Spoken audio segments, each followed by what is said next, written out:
1976, Sacramento, California, trembled on the edge of terror.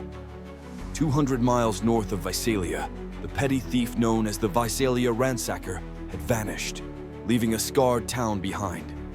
Sacramento felt different. Its quiet suburbs a haven where families locked their doors but still slept soundly. They didn't know a predator had arrived, his eyes fixed on their homes. He'd shed his old habits for something far worse, trading single earrings for a reign of violence. The East Area Rapist was born, and Sacramento would never be the same. It was October 1976, a cool night in Citrus Heights, a modest neighborhood northeast of the city. Mark and Linda, a young couple married just 2 years, lived in a small house on a tree-lined street. They'd heard rumors of a prowler, whispers that had crept through Sacramento all summer. They installed new locks, kept a baseball bat by the bed, told themselves they were safe. At 2 a.m., Linda woke to a blinding flashlight in her face. A man stood over her, his ski mask a black void, his breath steady behind it. "Don't scream," he hissed, pressing a knife to her throat. Mark stirred beside her, groggy, then froze as the rapist barked, "Move, and you're both dead." He tied Mark's hands and feet with shoelaces had brought, knots so tight they drew blood. Then he grabbed 6 dinner plates from their kitchen, stacking them on Mark's back, the porcelain wobbling with each shallow breath. "If I hear these fall," he whispered, "he'll slit her throat." Mark lay still, his muscles burning, as the nightmare began. The rapist turned to Linda, his voice calm, almost casual. "Get up," he said, pulling her to her feet. He marched her to the kitchen, the knife still in his hand, and ordered her to cook. "Make me eggs," he demanded, sitting at their table like a guest. Linda's hands shook as she cracked eggs into a pan, the sizzle loud in the silence, her mind racing with fear for Mark. The rapist watched her, his eyes cold through the mask, eating the food with one hand while the other gripped the blade. He asked questions, where she worked, when she left the house, his tone chillingly normal. For over 1 hour, he controlled her every move, forcing her to sit, stand, pour him water, all while Mark lay helpless, the plates a ticking bomb. When he finished, he dragged her back to the bedroom, assaulted her, his movements precise, unhurried. Mark could only listen, his body screaming to move, the plates a cruel prison.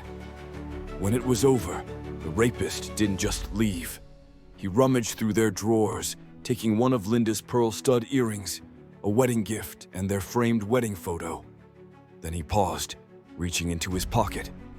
He pulled out a small, blonde hair lock, tied with a thin string, and placed it on the dresser. "This was hers," he said softly, his voice a low growl, before slipping out the back door into the night. Linda crawled to Mark, sobbing, knocking the plates to the floor in a crash that echoed through the house. They called the police, but he was gone, a ghost in the darkness. The hairlock baffled investigators, a blonde strand that didn't match Linda's dark hair. Years later, they'd link it to an earlier victim, a chilling hint he kept trophies from his crimes, a predator who never forgot his prey. This wasn't his first attack.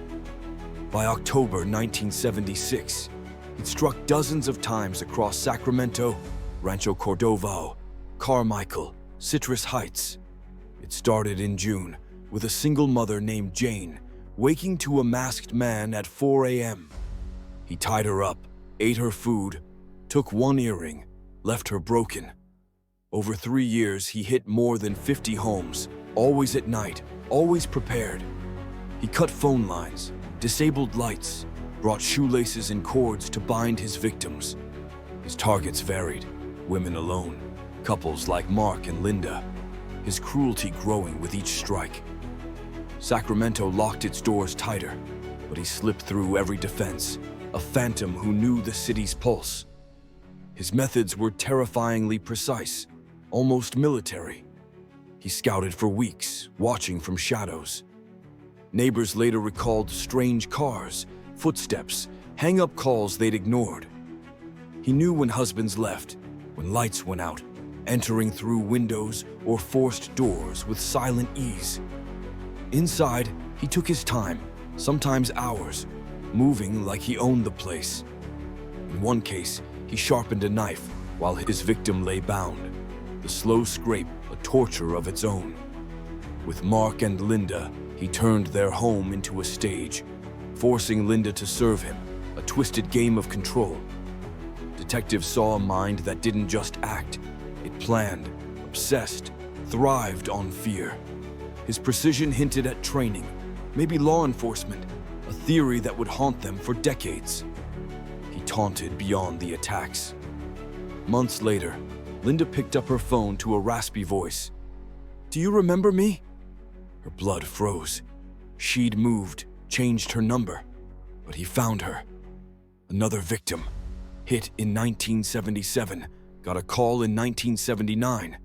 "I'm still watching you," followed by a laugh. These weren't random. They were proof he kept track, reliving his power. The hair locket Mark and Linda's was a clue. He carried pieces of his victims, a predator who never let go.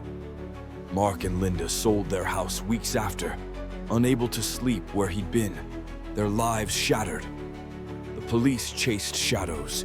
In 1977, an officer spotted a man on a bicycle near a crime scene, medium build, dark clothing. He sped off, vanishing into alleys, leaving a bike by a canal. Footprints stopped at a fence. Another night, screams brought cops minutes too late. The rapist gone. A couple left tied up. The Sacramento Sheriff's Department threw everything at him. Task forces, stakeouts, hundreds of tips, dozens of suspects. He slipped through, his cunning unmatched. By 1979, the attacks slowed, Sacramento praying he died. But he hadn't. He was heading south, evolving into something deadlier. In Part 3, we'll follow him to Southern California, where his crimes turn brutal and his undoing begins. What drove him to this? Tell me below. I read every comment. Part 3 drops Sunday at 9 a.m. Pacific. Subscribe now.